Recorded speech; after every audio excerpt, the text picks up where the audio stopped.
Well, hey, everyone, it's Rob Ryder on Wednesday, the 22nd of January, 2025. And today, T.I.L.A complaint, Fed first response.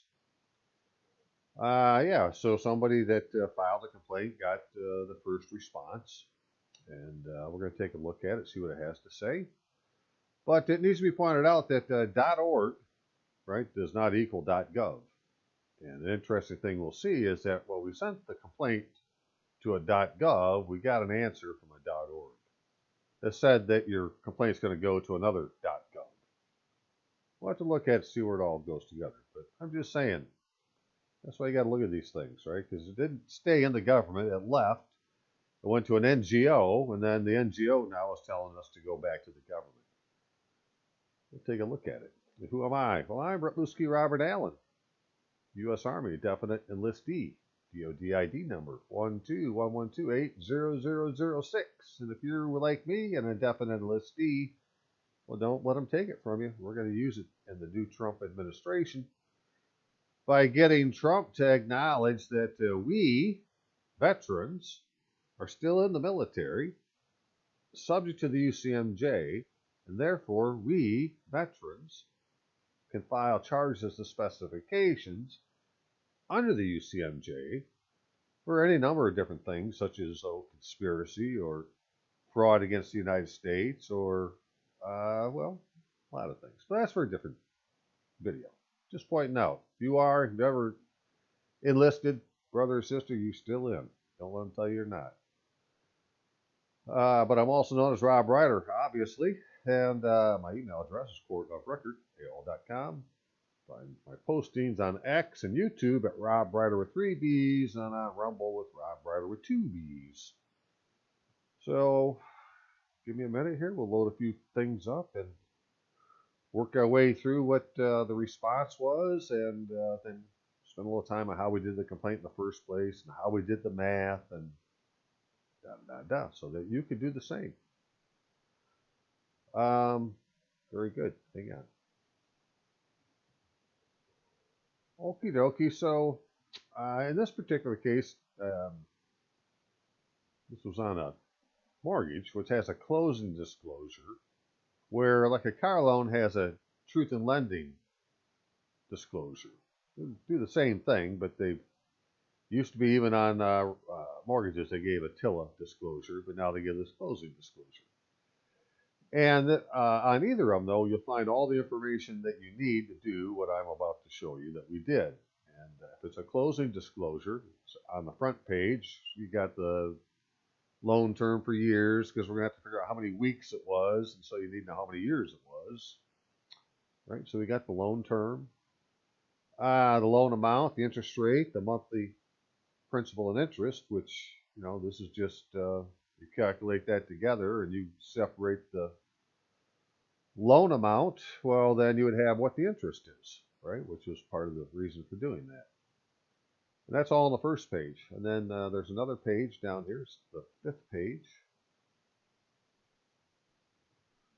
right, where we get the finance charge, the amount financed, the annual percentage rate, which is not the interest rate, right? It's a little bit higher, 6.103. And who the lender is, address and so forth. So with that information, you do some calculations and find out, well, your numbers don't add up to their numbers. Well, then you can file a complaint. And if you're going to file a complaint, what I was showing was that on the Federal Reserve website, they have Federal Reserve Consumer Health, and they have this 2-page complaint form, which has an OMB number and is active, right? It hasn't expired yet, so it's still valid. And they say they want you to fill this out, or they have a way you can do it online, and you send it in, so you got your information. And I was saying, well, when you get to representative information, you should put in here your U.S. congressman, right, so that they can tell him. And every congressman has got an office in D.C., and they got offices in your state. So, go find your congressman, put their name in, so forth, and put an address that you find to get a hold of them. Could be the one in D.C., it could be the one in your state. Doesn't matter, just so that they get notified. Obviously, the institution, that would be the bank. And then, well, brief description, what happened, right? They don't give you much room to put it in, and then what do you want them to do? You get all done, you got to sign it and send it in. And so, again, they have it so you can fax this, mail this, or you can do it online and do a electronic version. And yeah, so that was the idea. I get to this point, fill this in, and then see what they say after we had. And so, without getting into the person's personal details, we'll just see what we did on the second page, which we had said that I'm a party borrower in a consumer credit transaction with the institution as lender.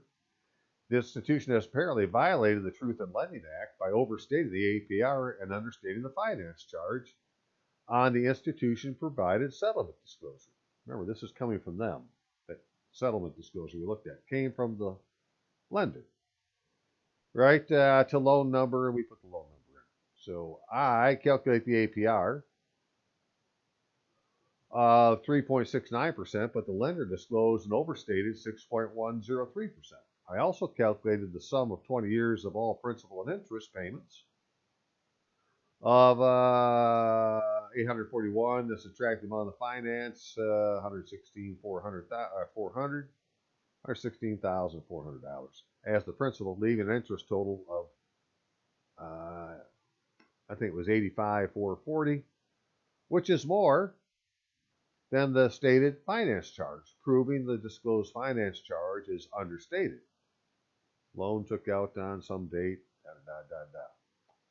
please use it. So what do we want them to do? Well, we want them to use administrative enforcement actions, which is what they talk about in the law, authorized by the Truth in Lending Act, to punish violations of law, rescind the transaction, enforce restitution, and civil penalties.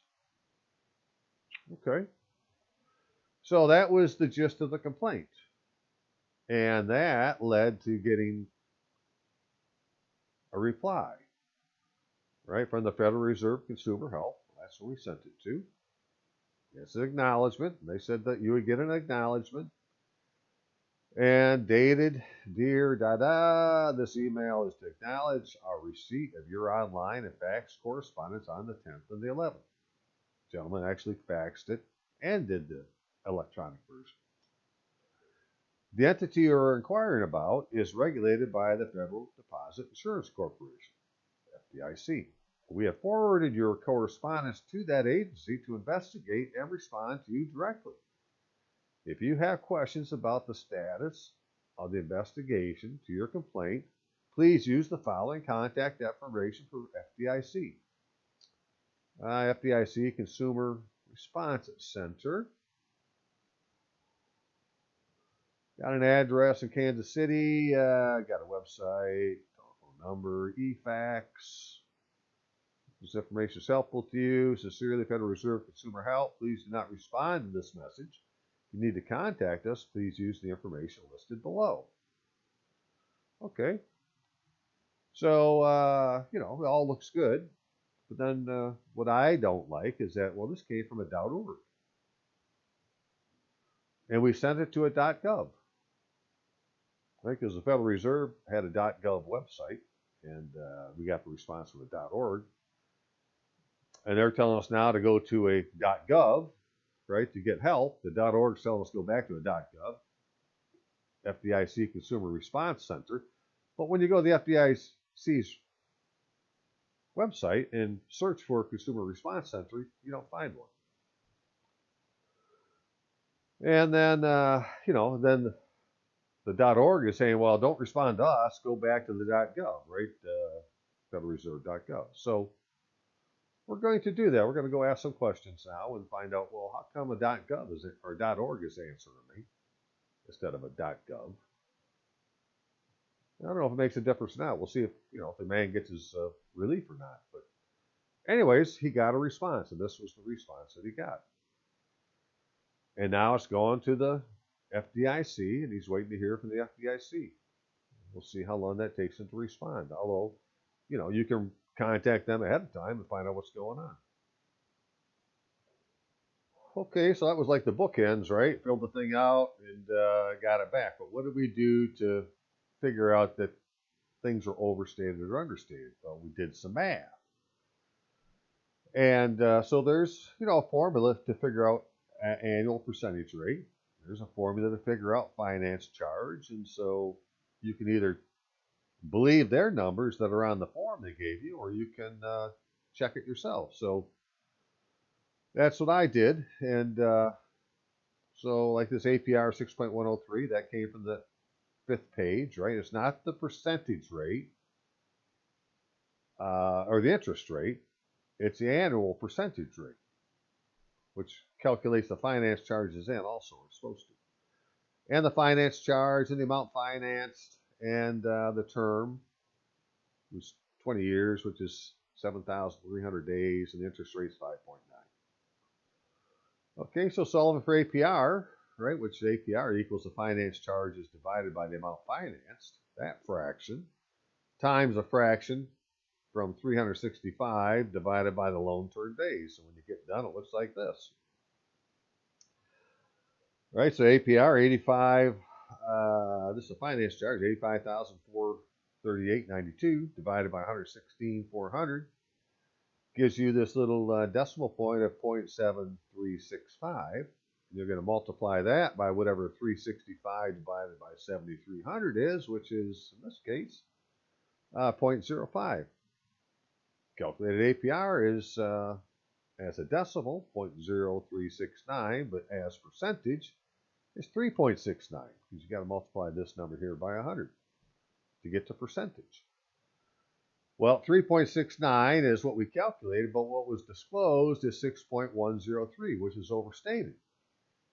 Right? So, and it's overstated by 3%, more or less. Well, let's say 2.5%. Let's go there. Let's say 2.5%. Okay. Well, now let's solve for the finance charge. All this stuff is the same. APR is the same. Finance charge. So what do we got? Well, finance charge equals the APR times the amount financed times the fraction, loan term days, right? 7,200 days, 300 days, excuse me, divided by 365, which is basically years, right? So that's why it goes back to 20 years. So you throw those numbers in. Well, we know what the finance charge is. Again, this isn't what we calculated. This is using the information that's on the document already. And multiply that by the amount financed, which is different than the loan amount, but it did say to use the amount financed. So we'll go back and look, see where these two different numbers come from. Here's your math. And the calculated finance charge is 142,074.84, which means then that the disclosed finance charge of 85,438.92 is understated. And then just to show, right, you take the principal and interest payments, a monthly payment of $841, and multiply it by the 20 years, or 240 months, you're going to see that you paid $201,000, and you subtract the principal, $116,400, you're left with the total interest you paid, which is $85,400. So this number that they showed to begin with as being the finance charge, $85,438, is even less than what the total interest is. So it has to be understated. But, it's really understated by 142,000 minus 85,000. So, some big differences. I wonder if they're outside of the amounts that are allowed by law. Let's go look. So I've shown this in previous videos talking about T.I.L.A. And it comes from the Federal Reserve, and it talks about Regulation Z and the Truth in Lending Act. So the Truth in Lending Act is the law. Regulation Z is the rule. So the rule of law is Regulation Z. And Regulation Z says where the how much fudge factor there is. And we get down here to determination of finance charge and APR, right? Finance charge, open-ended, closed-ended, is in 12 CFR subsection 226.4, right? This is out of the um, Code of Federal Regulations, Title 12 CFR 226.4, which is the section out of the Regulation Z. Finance charges include, says what it includes, and then it talks about the accuracy. And an open-ended credit, like a credit card, well, there can be no error. It has to be perfect. Tolerances finance charge closed-end credit is generally $5 if the amount less is less than or equal to $1,000, or $10 if the amount financed is $1,000 or more, unless there's a mortgage involved. This is without a house being involved. So, right, the finance charge can't be understated by more than $5, or if it's for a loan of less than $1,000, or more than $10 if it's a loan for less than $100. Excuse me. If it's a loan for exceeds $1,000. So credit secured by real property has a different one though. Closed-end credit only. This is like a mortgage. The disclosed finance charge is considered accurate if it does not vary from the actual finance charge by more than $1,000. Overstatements are not violations. Okay, so only if it's understated by more than $100 is it a violation of the Regulation Z. So rescission rights after 3 business days rescission period, which is where you would be now, right? So let's think about this. You got this loan, and it's been many more than 3 days, but apparently you can still rescind the loan after 3 business days for certain criteria. Let's see what they are. Well, the disclosed finance charge is considered accurate if it does not vary from the actual finance charge by more than 0.5% of the credit extended.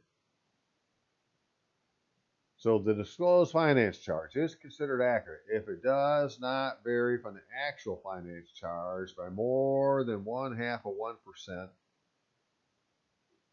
of the credit extended.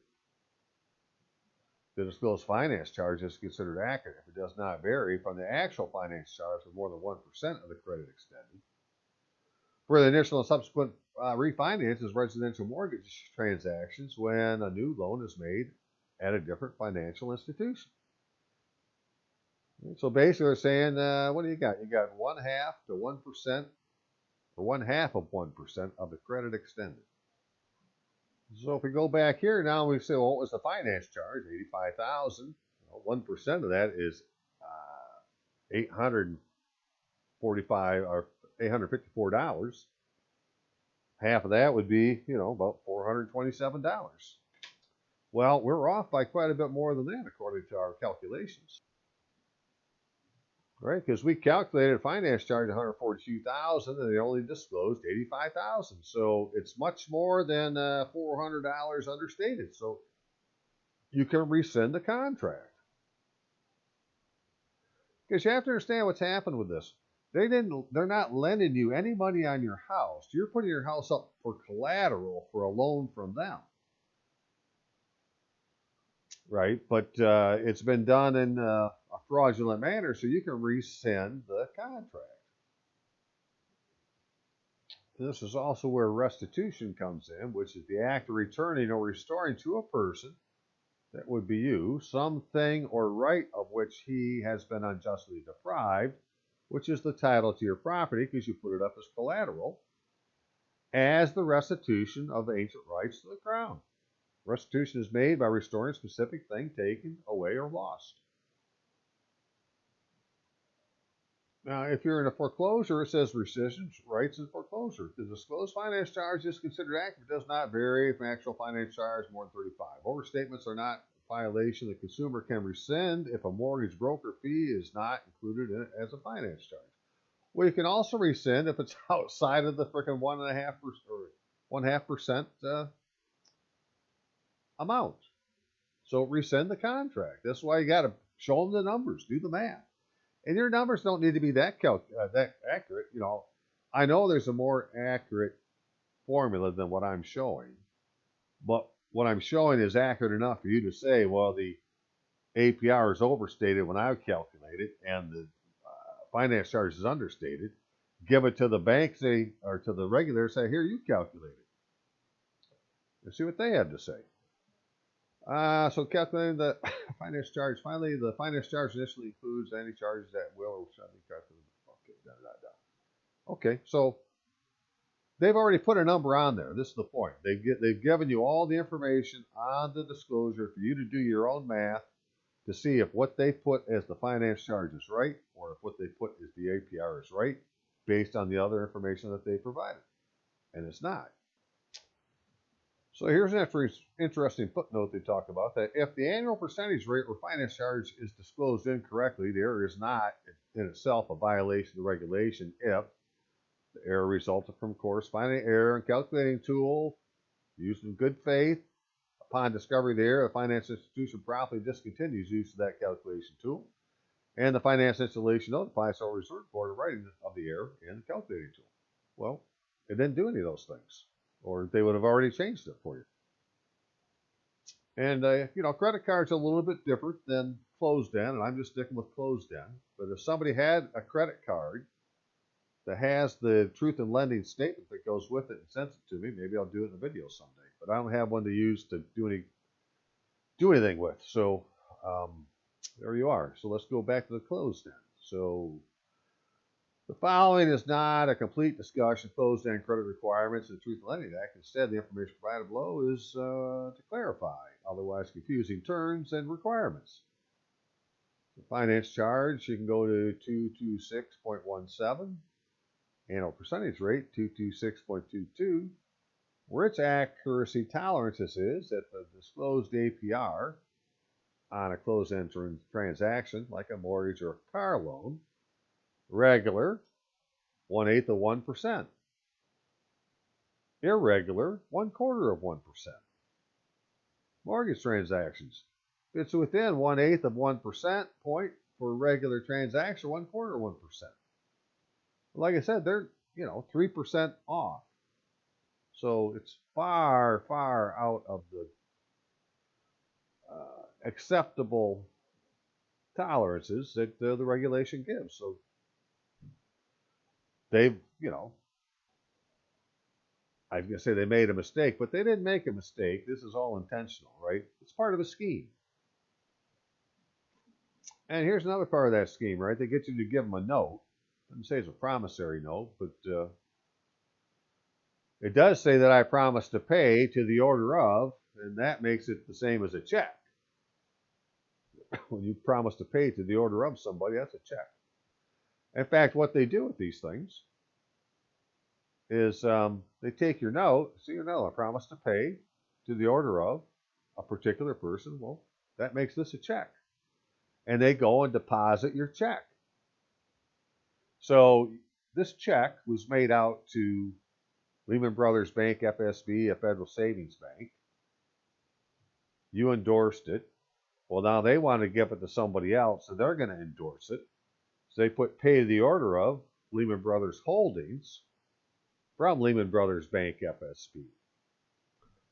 Okay, and now it's over here with pay the order with that line being blank from Lehman Brothers Holdings.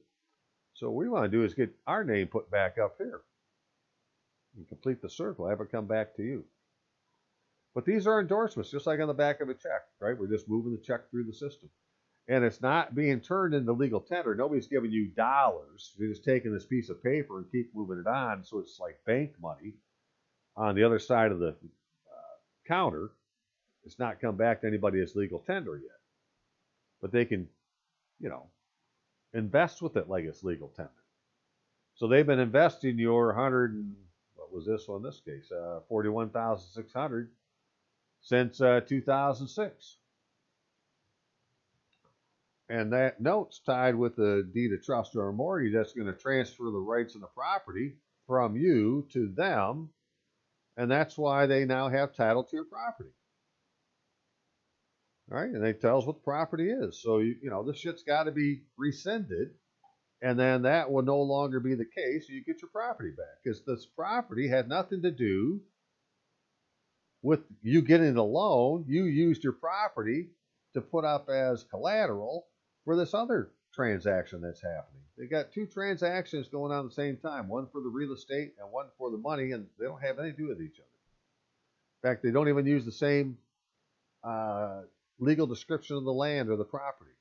It's a very elaborate scheme, to say the least. So just a quick summary then, that this was the reply that the gentleman got for filing a complaint using the Federal Reserve Consumer Help,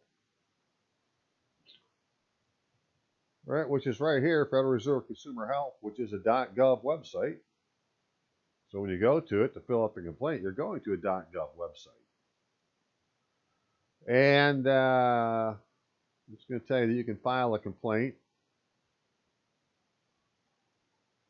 And it will tell you, well, you can do this consumer complaint form, or you can do the print version, or you can do it online. So you, by hitting this one, consumer complaint, and you come down to the bottom of the page, it's going to tell you about the process.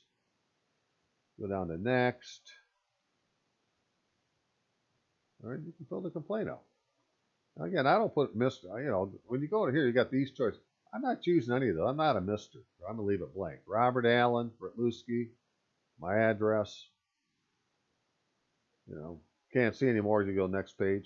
Representative contact, yes. Who are you going to put? You're going to put your United States Congressman's information on there. He's your representative. And fill this thing out and send it in. But you're doing all this on a .gov website. And unfortunately, the answer you get back is from a .org. Now, what is this .org? Let's go take a look real quick. All right, when you search the internet on @kc.frb.org, you find out, well, that's the Federal Reserve Bank of Kansas City. Well, how come the Federal Reserve Bank of Kansas City is a .org and not a .gov? I don't understand, but what I do see is, well, they give us people's email addresses to contact, so I guess we'll be contacting them to find out, well, how come a .org is answering for the government? All right, Assistant Vice President, well, Christy and Trina, I might be talking to you soon. And nevertheless, they're telling us, okay, well, the FDIC is over the bank, which makes sense. And so this is who you're supposed to contact, the Consumer Response Center at this address.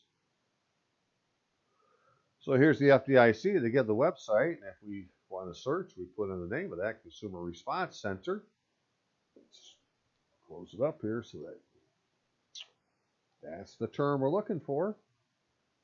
See what we get. Well, they don't have one. Huh. Another thing I noticed was that, when you fill this form out, it's going to Minneapolis, Minnesota. But when you get the answer back from these people, right here, right, they are in Kansas City. Well, that's not who I sent it to. You didn't send it to Kansas City. You sent it to Minneapolis. How come Kansas City answered? Somebody's got some shit to answer for. CIC Trump, what the hell's going on here? I guess just one other thing, then, that this is the other style of T.I.L.A form that you would see with a car loan or with older mortgages, but it has all the same information. It's got the amount, the annual percentage rate, the amount financed, the finance charge, who the lender was, what the term is, right? With those bits and pieces there, you can do what we just did to calculate. And, and then you could just send it, apparently, well, you can just send it to the FDIC, but I just wanted to do exactly what the form said. It said, send it here, and we'll decide where it goes to, and then we'll tell you where we sent it, and, and then we'll send you a reply, and that's what we got. They replied, but this part I agree with. It's the Federal Deposit Insurance Corporation, but there is no Consumer Response Center there, so we got to figure out what that's all about. And it's supposed to be from the Federal Reserve Help Center, but it's coming from Kansas City, and the place we sent it to is Minneapolis. Somebody got some explaining to do. Okay, well, I'm going to leave it there for now. We'll see what happens next. But T.I.L.A complaint, the Fed's first response, good or bad, at least they responded. And now we'll investigate to see what they're going to tell us. And have that in the next video. All right, y'all have a great day. See ya.